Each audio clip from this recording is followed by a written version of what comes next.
Bonjour tout le monde. Son amour est grand.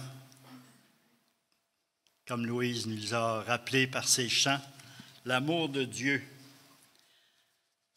Ça fait toujours du bien de se rappeler de l'amour de Dieu. Et aujourd'hui, j'ai choisi ce titre de « Devenir imitateur de Dieu ». Quel titre! Quel défi, devenir imitateur de Dieu. Et depuis 2 semaines, Réal a enseigné sur l'amour, basé sur Romains 8. Et on a appris des choses nouvelles, des choses qu'on savait déjà. Mais ça fait toujours du bien de parler sur l'amour, une fois de temps en temps. Et aujourd'hui, bien, je vais continuer sur le thème de l'amour. Parce que l'amour, c'est un sujet inépuisable. Il y a toujours quelque chose à connaître, à comprendre, à saisir et même à expérimenter concernant l'amour. Éphésiens 5, 1 et 2 nous dit « Devenez donc les imitateurs de Dieu comme des enfants bien-aimés et marchez dans l'amour à l'exemple de Christ qui nous a aimés et qui s'est livré lui-même à Dieu pour nous comme une offrande et un sacrifice de bonne odeur. » Quel verset extraordinaire, mais quel défi!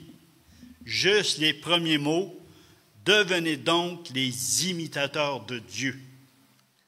J'ai souvent lu ces versets pendant des années, mais j'étais troublé. Troublé de lire, devenir imitateur de Dieu. Quand on connaît Dieu, quand on pense à Dieu, Dieu est parfait. Dieu a toutes les qualités, aucun défaut, aucune faiblesse.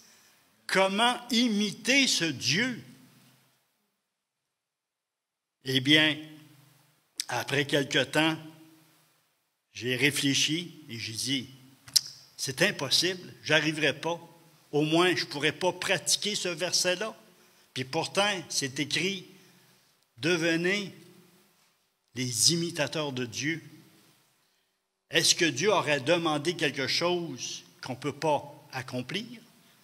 Est-ce que Dieu lancerait un défi à ses enfants et dire, vous avez échoué, vous n'êtes pas capable? Et même Jésus ajoute dans Matthieu, soyez donc parfaits comme votre Père céleste est parfait. Bon, un autre verset qui est troublant. Un autre verset qui est exigeant. D'être parfait comme votre Père céleste est parfait. Alors, j'ai réfléchi. J'ai dit, Dieu, si tu demandes cela, il y a certainement d'autres versets qui pourraient m'aider à comprendre ce verset-là. Alors, vous savez, il y a plusieurs professions, il y a plusieurs métiers, il y a plusieurs talents. Et lorsque il y a des professions, il y a des talents qui nous émerveillent. Et moi, il y a un talent en particulier que j'aime regarder à la télévision, c'est les imitateurs. Les imitateurs. Et talent à revendre, il en montre plusieurs. Et pour n'en nommer qu'une, Véronique Dicker. Je ne sais pas si vous connaissez Véronique Dicker. Elle est bien connue, une Québécoise. Alors, elle fait des imitations, pas d'une seule, mais de plusieurs. Plusieurs, elle va les imiter. Et puis, c'est comme la barre est pas mal haute parce qu'elle est capable d'imiter Céline Dion. Au point que même René Angélil et Céline ont été la voir en spectacle et ils l'ont applaudi. Il faut qu'elle soit très bonne dans son imitation. Alors, comment fait-elle pour imiter Céline Dion? Sinon, elle l'a écouté, elle a étudié son personnage, elle s'est informée, elle l'a analysé, elle a pris des notes, elle a cherché même toutes ses mimiques, tous ses gestes, son regard, toute sa personne, ses spectacles, pour en arriver pour qu'elle puisse imiter Céline Dion. La parole de Dieu nous dit, devenez donc les imitateurs de Dieu. Alors, je me suis dit, c'est impossible. Mais, comme je vous ai dit tantôt, c'est que la parole de Dieu éclaire la parole de Dieu. Si Dieu nous le demande, certainement, il y a d'autres versets qui vont nous éclairer là-dessus. Alors, en lisant les épîtres de l'apôtre Paul, j'ai découvert un verset qui m'a convaincu que ce que Dieu demande, c'était possible. 1 Corinthiens 11, 1. OK, c'est là, OK, c'est là-bas. « Soyez mes imitateurs comme je le suis moi-même de Christ. » Alors, l'apôtre Paul ne dit pas un mensonge ici. Il dit la vérité que lui-même, il dit « Soyez mes imitateurs comme je le suis de Christ. » Alors, la barre est haute. Imitateur de Dieu, imitateur de Christ. Il dit « Je le suis, imitateur de Christ. » Et il parle à l'Église de Corinthe. Si vous connaissez l'Église de Corinthe, ce n'était pas la plus performante, ce n'était pas la plus spirituelle. Au contraire, il y avait beaucoup de faiblesses, beaucoup de péchés, beaucoup de désordre dans cette Église. Et l'apôtre Paul lance le défi à cette Église. « Soyez mes imitateurs comme je le suis moi-même de Christ. » Alors, s'il a demandé cela à l'Église de Corinthe, eh bien, on peut se l'appliquer à nous en disant « Ah, alors, il y a possibilité, c'est possible qu'on puisse devenir des imitateurs de Dieu, des imitateurs de Christ. » Alors, comment lui-même a-t-il fait? Comment l'apôtre Paul est arrivé à imiter Christ, sinon lui-même avoir les yeux fixés sur Christ, en écoutant les autres apôtres qui ont marché avec le Christ, en étudiant les Écritures pour découvrir qui est ce Christ qui devait venir. Et finalement, un jour, un des disciples de Jésus, Philippe, lui demande et dit « Montre-nous le Père, et cela nous suffira. » Il veut voir le Père. Et Jésus répond « Celui qui m'a vu a vu le Père. Les paroles que je vous annonce ne sont pas de moi, mais elles sont du Père. » Alors, si on veut imiter Dieu, il faut baisser et regarder à Jésus et regarder comment lui, il manifestait Dieu. Parce qu'il dit, celui qui m'a vu, celui qui m'a entendu, celui qui a vu les œuvres que j'ai faites, eh bien, ce sont les œuvres de mon Père. Alors, Paul a réussi à être un imitateur de Christ et il nous invite, nous aussi, à imiter Dieu, à imiter Christ. Alors, la Bible, c'est le meilleur livre. Vous savez, il y a beaucoup de livres dans notre monde, beaucoup de livres qui parlent sur l'amour. Comme vous avez entendu les chants, on a souligné l'amour, merveilleux amour, ainsi de suite. Alors, combien de livres de chants sont écrits sur l'amour? Des millions. De tous les temps, on a écrit sur l'amour. Mais la Bible, la parole de Dieu, est le seul livre qui parle de l'amour d'une manière authentique, d'une manière vraie, d'une manière profonde. La Bible, c'est le best-seller pour nous enseigner sur l'amour. L'apôtre Paul, par le Saint-Esprit, à l'Église de Corinthe, dans 1 Corinthiens 13, 13, il va parler de trois choses qui sont indispensables, trois choses qui sont très importantes dans la vie chrétienne. Il dit, maintenant donc, ces trois choses demeurent, la foi, l'espérance, la charité ou l'amour, mais la plus grande de ces choses, c'est l'amour, c'est la charité. Alors l'amour, l'amour ne périra jamais. La foi et l'espérance vont disparaître. Lorsqu'on va être avec le Seigneur, on n'aura plus besoin de cette foi, on n'aura plus besoin de cette espérance, mais l'amour sera encore au rendez-vous. Et l'amour va demeurer éternellement. J'ai lu plusieurs livres d'un auteur que peut-être parmi vous connaissez certainement, des livres de Watchman Nee. Est-ce qu'il y en a qui ont déjà lu des livres de Watchman Nee? OK, au début de ma vie chrétienne, j'ai lu les livres de Watchman Nee et plusieurs de ses livres. Et un de ses livres, c'était Assis, marcher et tenir ferme. Alors, j'ai lu ça, je pense, 5-6 fois certain. Quasiment un livre de chevet. Mais ce que j'aimais de ce livre, c'était que ce livre était basé sur l'Épître aux Éphésiens. De assis avec Christ dans les lieux célestes, à Éphésiens 2,6. Ensuite, il parle de marcher dans l'amour. Alors, dans Éphésiens 5,1, il en parle. Mais il dit, ne marchez plus comme les païens, dans le chapitre 4. Et, selon notre vocation, marcher dans la paix, marcher dans l'amour, marcher dans la lumière, et ainsi de suite. Mais à la fin, dans le chapitre 6, il dit, tenez ferme. Et je pense que c'est à 3 reprises qu'il va dire, tenez ferme, après avoir tout surmonté, tenez ferme. Alors, j'ai basé mon enseignement aujourd'hui pour aller arriver à devenir imitateur de Dieu, eh bien, basé sur cela. Assis dans l'amour de Dieu, premièrement. Deuxièmement, marcher dans l'amour. Et troisièmement, tenir ferme dans l'amour. Alors, ces versets, premièrement, assis dans l'amour de Dieu, Éphésiens 2, 4 à 7.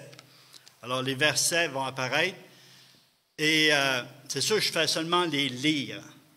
Mais l'apôtre Paul, lui, avait fait une première prière dans le chapitre 1. Il avait vu que l'Église aux Éphésiens, c'est une Église remplie d'amour. Il dit, j'ai constaté que vous aviez une grande foi dans le Seigneur Jésus et un amour parmi vous. Et l'apôtre Paul va prier pour dire que le Seigneur leur donne un esprit de sagesse, de révélation dans sa connaissance. Et ainsi de suite, tout le reste, l'espérance, la puissance, puis la position de Christ dans les lieux célestes, tout ça. Et ici, il va souligner cet amour. Mais Dieu qui est riche en miséricorde à cause du grand amour dont il nous a aimés. Nous qui étions morts par nos offenses, nous a rendus à la vie avec Christ. C'est par la grâce que vous êtes sauvés. Il nous a ressuscités ensemble, il nous a fait asseoir ensemble dans les lieux célestes en Jésus-Christ, afin de montrer dans les siècles à venir l'infinie richesse de sa grâce par sa bonté envers nous en Jésus-Christ. Alors, ces versets vraiment nous témoignent, nous déclarent, c'est des faits divins. Dieu, dans son grand amour, il nous a aimés. Alors, il est important quand on devient chrétien, qu'on soit bien assis dans l'amour de Dieu, bien ancré, bien assis. Pourquoi assis? C'est une position de repos.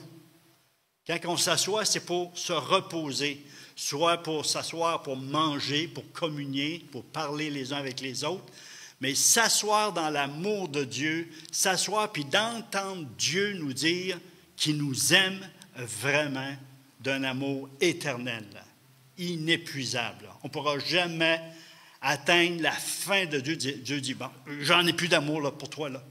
Non, ce ne sera jamais. Parce que Dieu est amour, tout ce qui dégage de lui, c'est de l'amour. Alors, il veut qu'on soit bien assis, bien ancré dans son amour. Et il va commencer avec le chapitre 1 d'Éphésiens en disant, béni soit, comment il dit ça, donc? Soyez, que le Père vous... Non. Excusez, je vais aller chercher le verset. La mémoire, elle me fait défaut. Béni soit Dieu, le Père de notre Seigneur Jésus-Christ, qui nous a bénis de toutes sortes de bénédictions spirituelles dans les lieux célestes en Christ. En lui, il nous a élus, en lui, il nous a prédestinés, en lui. c'est full de bénédictions. Quelqu'un avait dit qu'il y avait à peu près 36 bénédictions spirituelles en Christ pour chaque croyant. 36. Alors, ça commence bien une vie chrétienne. On est béni avant même. Pourquoi assis? C'est qu'on est assis dans l'œuvre de Christ qui accomplit. Christ a commencé à travailler et il a fini, il s'est reposé. Nous, on commence en se reposant et ensuite on travaille. Alors, c'est pour ça qu'il faut s'asseoir dans l'amour de Dieu, dans l'œuvre tout accomplie, dans qu'est-ce qu'il dit qu'on est béni en lui. Sans jamais oublier qu'avant que cela arrive, quand Dieu dit qu'il nous aime, qu'il nous a tant aimés, tout ça, nous étions des fils et des filles de rébellion. Nous étions des fils et des filles de désobéissance. Et même, il dit, vous étiez morts par vos péchés. Alors, morts, séparés de Dieu, mais Dieu dit, c'est toi que j'ai aimé. Lorsque tu étais un fils rebelle, je t'ai aimé. Alors, demeure dans mon amour. Demeure que c'est moi qui t'ai aimé le premier. C'est pourquoi tu peux m'aimer par la suite. Alors, dans ce verset de chapitre 5, le verset 1, il nous dit que de devenir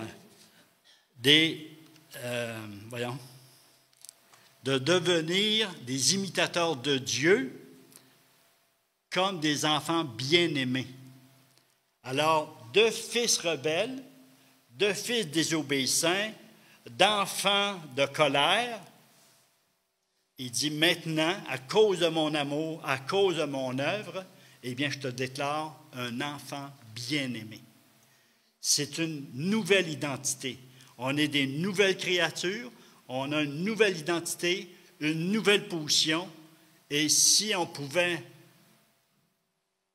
comment dire, s'appeler plus souvent des bien-aimés que des pauvres pécheurs. Hein? Souvent, on entend prier ou on entend parler « Ah, je suis un pauvre pécheur. Ah, malheur que je suis un pauvre pécheur. » Mais la parole de Dieu nous dit on n'est plus des pécheurs, on est des enfants bien-aimés. C'est une position, c'est une nouvelle identité.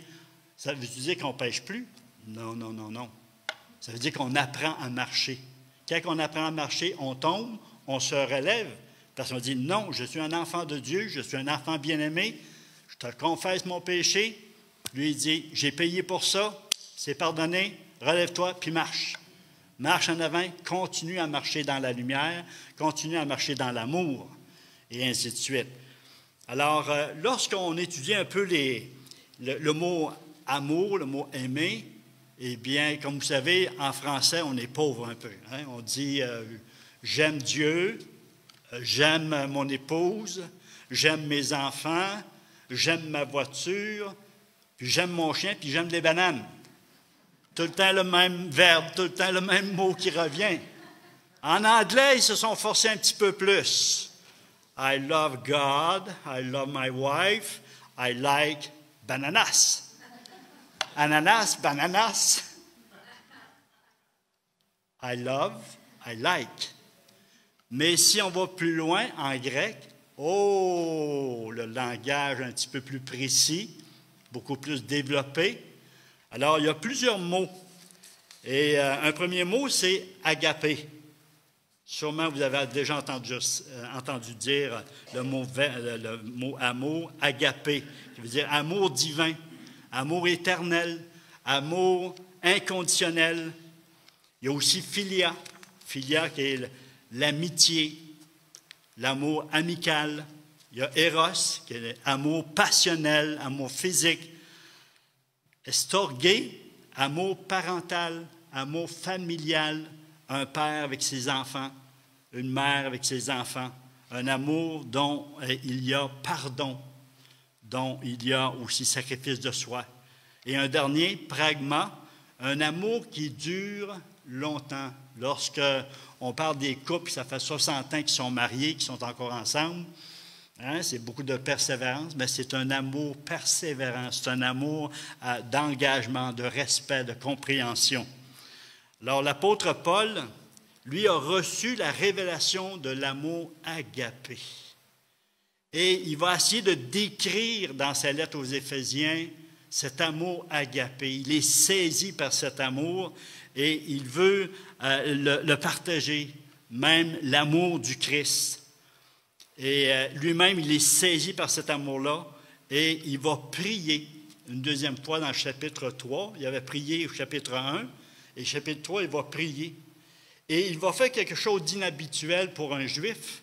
C'est dit que Paul va s'agenouiller, il va plier genoux, il va se prosterner devant le Père. Et chez les Juifs, lorsqu'on priait, on se tenait debout. Et là, Paul fléchit les genoux. Il est absorbé par cet amour du Père, par cet amour de Christ. Et il essaie de trouver des mots, il essaie de trouver des images, il essaie d'essayer de communiquer. Comment je peux vous communiquer combien Dieu vous aime et combien Dieu, c'est un Père d'amour, mais aussi que l'importance d'être assis dans cet amour, enraciné dans cet amour. Il va prendre deux images. C'est l'image botanique d'un arbre, les racines d'un arbre. Je pense qu'il ne regardait pas un petit arbre gros de même. Il devait avoir vu là, le gros arbre avec les racines qui parcourent partout, là, la profondeur de ce gros arbre, là, pour dire, soyez enracinés dans l'amour du Christ. Soyez enracinés dans cet agapé de Dieu.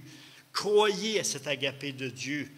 Fondez-vous dans... Ensuite, il va parler d'une autre image, d'une construction, la fondation, en disant, soyez fondés dans l'amour de Dieu, soyez fondés dans cet agapé de Dieu.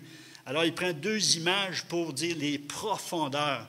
Et je ne sais pas, lorsque vous allez à New York ou même à Montréal, les édifices, il y a des édifices, combien d'étages? Je pense que c'est à New York, c'est 101 étages. Imaginez la fondation pour soutenir 101 étages. 101 étages. Ça doit prendre une fondation incroyable, solide, pour supporter tout ce poids-là. Alors, c'est la même chose, d'être fondé. C'est solide, c'est stable, j'ai pas de mots pour vous dire, là, fondé, enraciné dans l'amour de Dieu, parce que la tempête va venir, parce que les épreuves vont venir, parce que les attaques vont venir, parce que les doutes vont venir. Mais si, comme l'apôtre Paul dit, si vous êtes enraciné dans cet amour-là, si vous êtes fondé sur l'amour, là, lorsque ça va venir comme un vent sur vous, vous allez pouvoir résister, dire non, Dieu m'aime, même si j'ai telle maladie, puis telle maladie va m'emmener dans la mort. Dieu m'aime. Dieu n'a pas arrêté de m'aimer parce que je suis malade ou parce que j'ai perdu un être bien-aimé.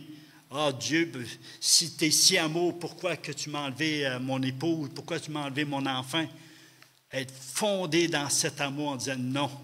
Comme un jour, j'ai dit à quelqu'un, Dieu ne t'aime pas en t'enlevant tes enfants ou ton enfant, mais il t'aime parce que lui, il a donné son enfant, son Fils unique. Son amour est manifesté par le don de son Fils et non en enlevant ton fils ou ta fille. Alors, l'amour de Dieu est tellement, mais tellement important, surtout lorsque les tempêtes arrivent, les doutes arrivent, de comprendre les dimensions. Alors, dans le verset 18, Éphésiens 3, 18, l'apôtre Paul va continuer puis il dit de comprendre les dimensions de l'amour de Dieu avec tous les saints. Ah, il y a une clé ici, avec tous les saints, afin qu'il vous donne, selon la richesse de sa gloire, d'être puissamment fortifié dans son esprit, dans l'homme intérieur, en sorte que Christ habite dans vos cœurs par la foi, afin qu'étant enraciné et fondé dans l'amour, vous puissiez comprendre, ici, ce n'est pas connaître, mais comprendre avec tous les saints quelle est la largeur, la longueur, la profondeur et la hauteur, et connaître l'amour de Christ qui surpasse toute connaissance, en sorte que vous soyez remplis jusqu'à toute la plénitude de Dieu. Et à celui qui peut faire, par la puissance qui agit en nous, infiniment au-delà de tout ce que nous demandons ou pensons, À lui soit la gloire dans l'Église et en Jésus-Christ, dans toutes les générations, au siècle des siècles. Alors, il parle de comprendre les dimensions de l'amour, cette largeur. L'amour de Dieu, de Christ, est assez large pour embrasser toute l'humanité de tous les siècles, de toutes les générations. Son amour dit, « Ah, non, j'aime seulement les Juifs. Non, il aime tous les païens. Ah, ben non, c'est seulement les Blancs. Non, il aime tous les Blancs, les Noirs, les Jaunes. Juste ceux qui parlent en français puis les Anglais. Non, les Chinois, les Japonais, puis ainsi de suite. » Son amour est large. Son amour embrasse toute l'humanité. Sa longueur, l'amour de Dieu va durer éternellement. Il n'y a pas de commencement avec l'amour, puis il n'y a pas de fin avec l'amour. Dieu est amour. Et si on peut enlever l'amour de Dieu, Dieu n'est plus Dieu. Alors Dieu est amour et son amour est éternel. La profondeur de son amour, l'amour de Christ est si profond que quelqu'un va dire, « Ah ben moi je suis trop pécheur, j'en ai trop fait de péché, puis de ci, puis de ça. » Dieu dit, « Il n'y a pas un pécheur qui peut résister à mon amour. Je vais aller chercher le plus vil. » Même l'apôtre Paul dit, « Je suis le premier des pécheurs, le pire des pécheurs. » Dieu a été le chercher. On a peut-être des noms de personnes qu'on connaît. Dieu, tu ne peux pas l'avoir aimé, celui-là. Dieu dit, oui, mon amour est tellement profond, je peux aller chercher quiconque, tous les pécheurs. Et la hauteur, alors l'amour de Dieu va prendre justement un tel pécheur, un pécheur vil, un pécheur qui est scrap, qui est fini, et il va le prendre, puis il va l'élever, il va l'élever comme un fils royal dans son royaume, comme une fille royale dans son royaume. Et Jésus a dit une parole un jour, il dit, Jean-Baptiste, c'est le plus grand de tous les prophètes. Pourquoi c'est le plus grand? C'est parce que c'est le seul prophète qui a vu Jésus-Christ en chair et en os et que l'Esprit de Dieu, à travers lui, a dit, voici l'agneau de Dieu qui enlève le péché du monde. Et Jésus va ajouter, puis il dit, le plus petit dans mon royaume est plus grand que Jean-Baptiste. Quelle position, quelle élévation. Peut-être on peut avoir une position basse ici, pauvre, démuni, et ainsi de suite, mais dans le royaume de Dieu, par l'amour de Dieu, tu vas avoir une position royale. Il n'y a pas plus grande valorisation d'être appelé par Dieu le Père. Tu es ma fille, tu es mon fils bien-aimé. C'est extraordinaire. Juste de penser qu'on est appelé. Ce n'est pas le premier ministre qui dit « ma bien-aimée ». C'est le roi des rois qui dit « avance ici, ma bien-aimée, viens t'asseoir à mes côtés. Viens t'asseoir, mon bien-aimé, à mes côtés. » Quel amour! Quel amour! Alors, l'apôtre Paul est là pour dire, comprenez l'amour de Dieu. Et lorsqu'on entend le témoignage d'un, on a entendu, c'est vendredi passé, je crois, pas vendredi qu'on vient de passer, mais l'autre semaine, on a entendu un homme qui a donné son témoignage. Moi, là, j'aurais arrêté de l'aimer. Faire qu'est-ce qu'il a fait, puis recommencer, puis retomber, puis dénigrer, puis douter de Dieu, puis Dieu y a intervenu dans sa vie. C'est miracle par-dessus miracle. Puis ça a pris du temps. Mais Dieu dit, tu ne gagneras pas sur mon amour. Je t'ai appelé, je t'ai élu, et j'ai une place pour toi. Il nous raconte son témoignage, puis wow! Le Seigneur fait des miracles extraordinaires. Des fois, on dit, ben moi, mon témoignage est petit. Il n'est pas petit. Ça a pris Dieu pour te sauver. Il est grand, ton témoignage. Ça a pris Jésus-Christ pour te sauver et te pardonner. Il est grand, ton témoignage. Alors, peut-être qu'il n'est pas spectaculaire, puis tous les artifices, mais de racheter, de sauver quelqu'un, ça prend l'œuvre de Christ. Et,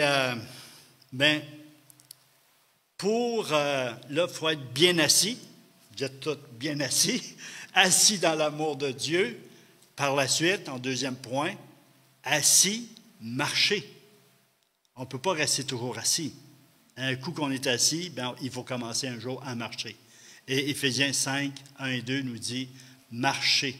Après avoir été identifié comme fils bien-aimé, enfant bien-aimé, il dit « marcher dans l'amour à l'exemple de Christ, qui s'est donné et qui s'est livré. »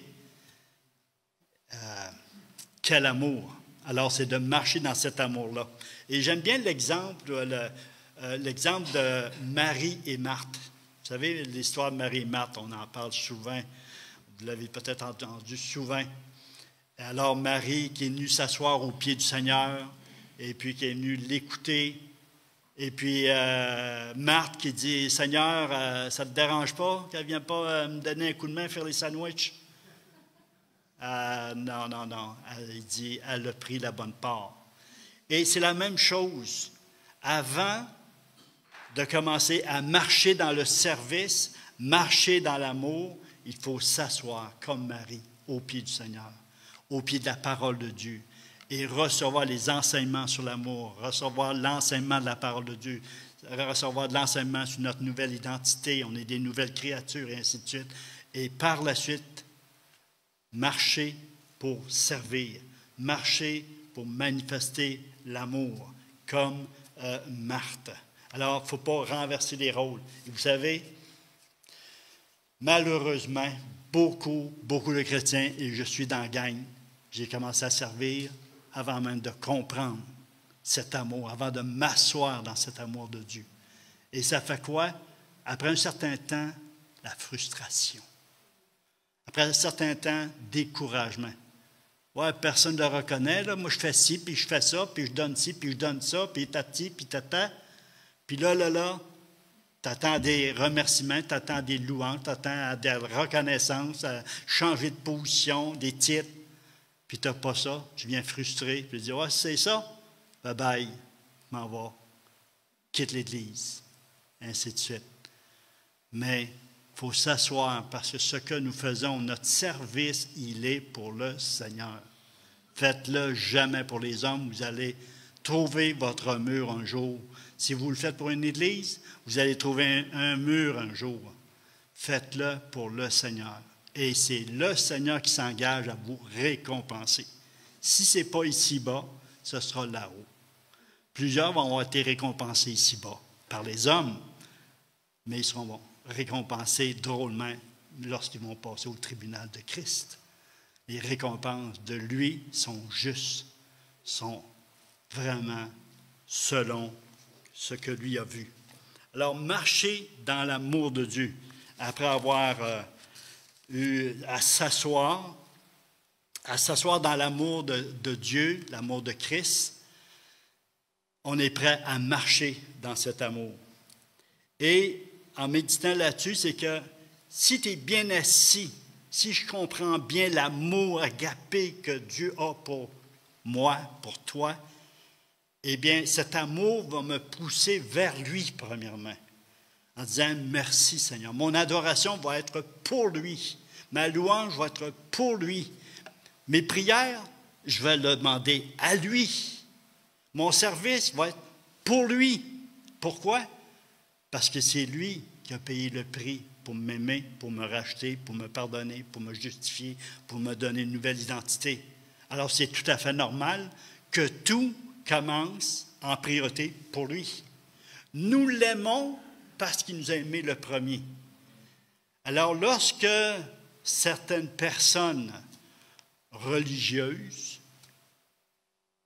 vont donner de la louange à un autre Dieu que Dieu, le vrai Dieu, Jésus-Christ, bien, ils n'ont pas compris qu'il y en a seulement un qui a été sacrifié pour eux. Seulement un. Qui est mort pour toi? Qui s'est sacrifié pour toi, pour moi? Il y en a seulement un. Alors, c'est tout à fait normal que ma louange, mon adoration, ma prière, tout ça, mon service, soit pour lui, parce que c'est lui qui a tout fait pour moi. Alors, marcher dans l'amour. Marcher dans l'amour sans avoir compris qu'on est aimé, comme je vous ai dit tantôt, la frustration, elle vient tôt ou tard. Le découragement vient tôt ou tard. Mais celui qui nous a tant aimés, celui qui s'est sacrifié, c'est lui qui nous dit dans Jean 13, 34 et 35, « Je vous donne un commandement nouveau. Aimez-vous les uns les autres comme je vous ai aimés. Aimez-vous les uns les autres. » C'est lui qui nous donne ce commandement nouveau. C'est lui qui nous invite à aimer. Mais premièrement, d'avoir été saisi par cet amour. Comme je l'ai dit la semaine passée, un peu comme une farce, aimer les uns, ça va, mais aimer les autres, un petit peu trop difficile.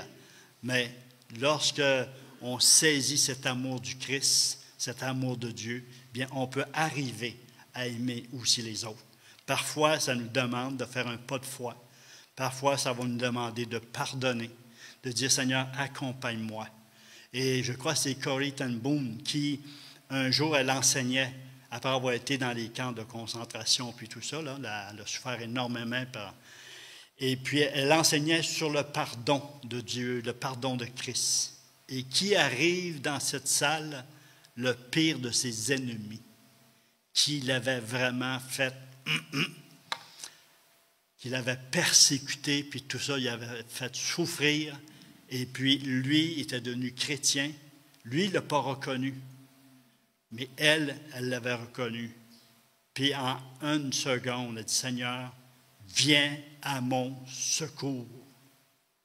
Parce que lui, il a étendu sa main puis il dit, je veux te demander pardon. Parce que je suis devenu chrétien. Parce que Christ m'a pardonné. Et je sais, je t'ai fait beaucoup de mal. Ça ne tentait pas de tendre la main. Mais finalement, elle dit, Seigneur, viens à mon secours. Elle a donné la main, puis elle a regardé. Je te pardonne comme Christ m'a pardonné. Elle avait compris l'amour du Christ dans sa vie pour pardonner. Il peut arriver dans notre vie, dans notre marche, pour marcher dans l'amour, qu'on dit, c'est impossible, j'y arriverai jamais. Bien ça aussi, dans notre marche chrétienne, on arrive à ça à un moment donné. Seigneur, je ne suis plus capable. Je ne suis plus capable. Alors, viens à mon secours. Et je ne sais pas, il y a un miracle qui se fait, il y a un agapé qui peut venir dans ton cœur, parce que tu dis, Seigneur, je ne peux pas, mais je veux obéir à ta parole. Viens à mon secours. Et il y a un amour qui est déposé là par le Saint-Esprit, et il se passe un miracle, un rétablissement de relations et de pardon mutuel.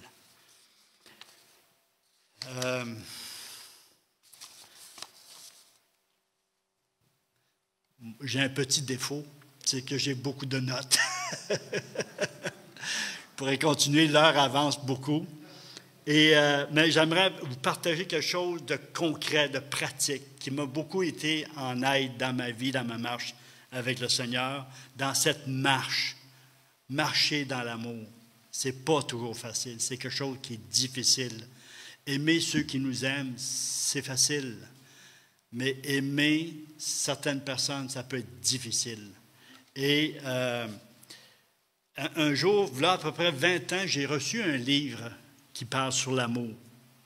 Et ça m'a fait comprendre l'amour. Parce que tu peux connaître les mots grecs par rapport à l'amour. Ça aide, là, ça nourrit ton intelligence.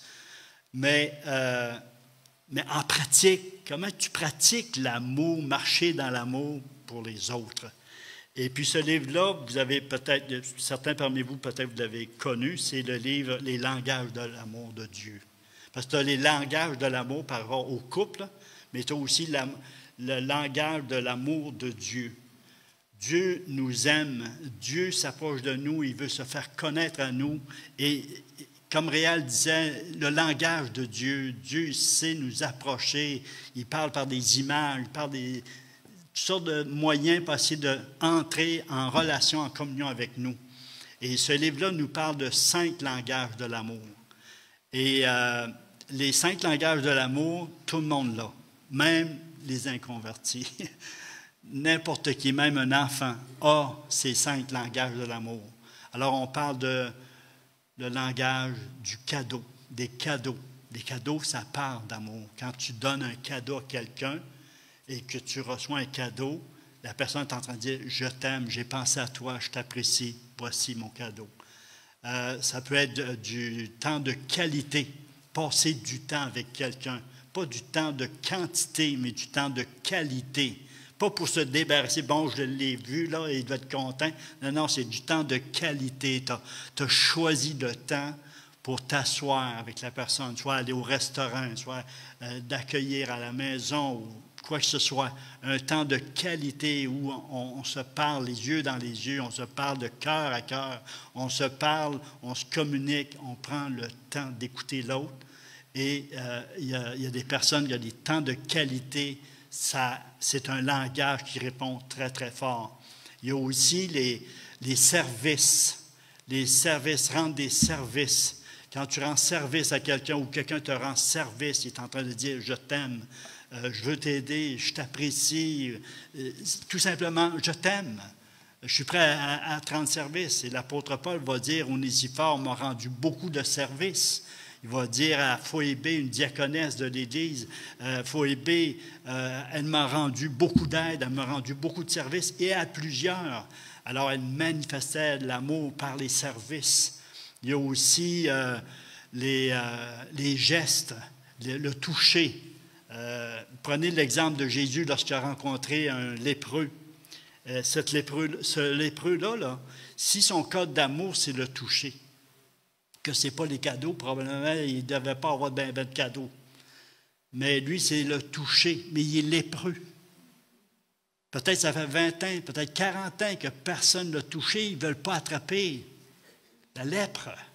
Et Jésus, que fait-il? Il aurait pu dire, je te guéris. Sois pur, et tendre sa main de loin. Non, il s'est approché du lépreux. Il l'a touché, il a déposé sa main sur lui. Peut-être après tant d'années, une seule personne pleine d'amour qui le touche. Et le Seigneur l'a purifié, mais en même temps, lui, c'est des suppositions que je dis là. Peut-être que lui, il dit, « Ah, cette personne-là m'aime pour le vrai. C'est le seul qui m'a touché depuis que je suis lépreux. » L'amour par les gestes. Il y avait des mères qui emmenaient leurs enfants, leurs petits-enfants auprès de Jésus pour que Jésus les touche. Les enfants, ils aiment des câlins. Ils aiment ça qu'on les prend dans nos bras. Pas toutes, là, mais la majorité des enfants, ils aiment bien qu'on les touche, puis qu'on les cajole, puis qu'on les serre dans nos bras. On est en train de leur dire « Je t'aime ». Puis quand des fois, grand-papa ou grand-maman veut être touché ou que on veut que l'enfant vienne vers nous, puis « Prends-moi, prends-moi ».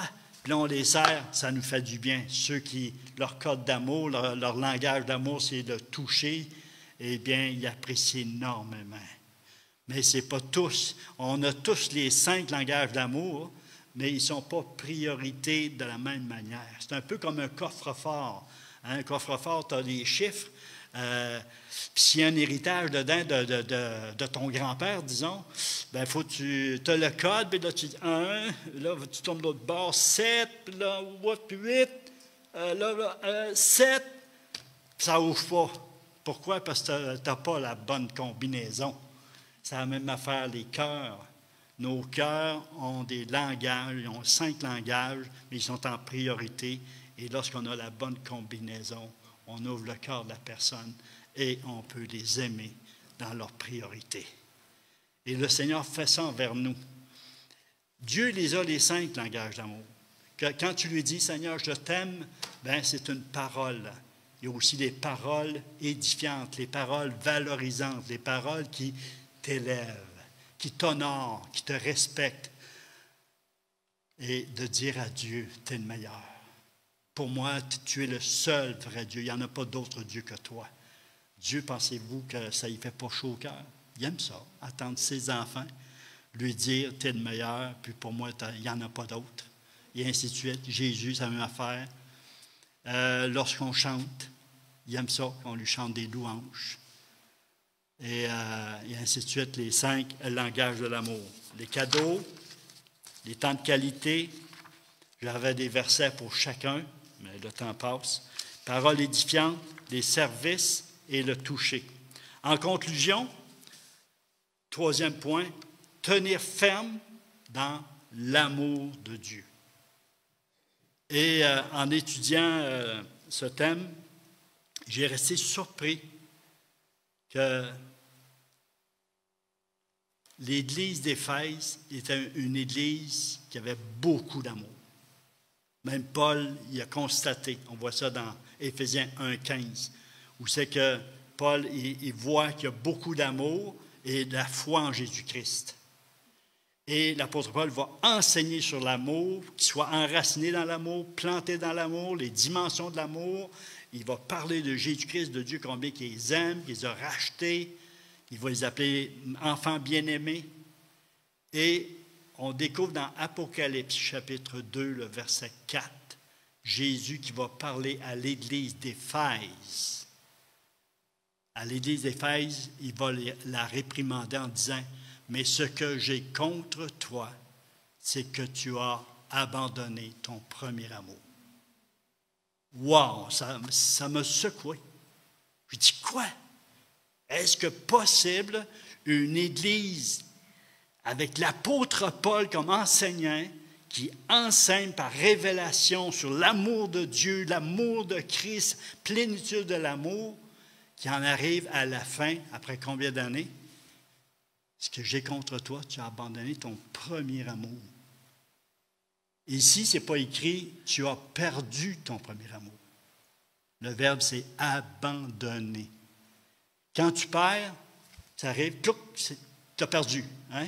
Tu perds tes clés, il est perdu. Tandis qu'abandonner, tranquillement, tu prends de la distance. Tu abandonnes peu à peu, peu à peu, peu à peu. Tu t'es intéressé à d'autres choses. Puis c'est tout le principe. Quand tu abandonnes, tu vas t'attacher. Tu abandonnes pour t'attacher. Tu abandonnes la lecture de la parole pour t'attacher à d'autres lectures. Tu abandonnes l'Église, les rassemblements de toi-même, de nous-mêmes, pour t'attacher à d'autres rassemblements.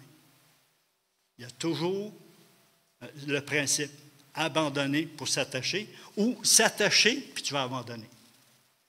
Les deux côtés sont là. Alors, tenir ferme dans l'amour, soit comme individu, soit comme couple, soit comme famille ou soit comme Église. Qu'on soit dans l'amour, enraciné dans l'amour, plongé dans l'amour, connaître de plus en plus l'amour. Et nous allons avoir une fin de semaine ensemble. Oh! C'est pas pire.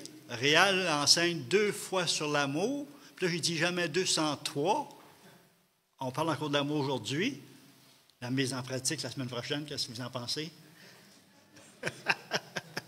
On va passer 60 à 62 personnes ensemble toute la fin de semaine. Vendredi, samedi, dimanche. Il y en a qui vont coucher dans la même chambre. On va manger ensemble.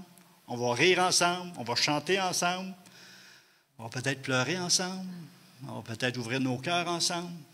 Mais une chose, prions cette semaine pour qu'on puisse vivre une belle fin de semaine d'amour ensemble. Amen. Amen. Bien, Seigneur, nous sommes tous devant toi pour te dire merci de nous avoir tant aimés. Et on t'avoue, Seigneur, qu'on a besoin encore d'une plus grande révélation de cet amour dont tu as eu pour nous. Et de cet honneur que tu nous as fait de nous avoir appelés enfants bien-aimés. Et nous voulons, Seigneur, continuer à t'aimer en tant qu'individu, en tant que couple, famille, en tant qu'Église. Viens à notre aide, afin qu'on ne perde pas de vue que, premièrement, on s'est assis dans ton amour lorsque nous étions des pécheurs et que tu nous demandes de nous aimer les uns les autres. On t'avoue que ce n'est pas toujours facile, mais avec ta grâce, avec l'aide de ton esprit, avec ta parole, avec les frères et les sœurs, nous voulons continuer à nous aimer les uns les autres et à dégager ce parfum envers ceux qui cherchent la source de l'amour, toi-même. Amen.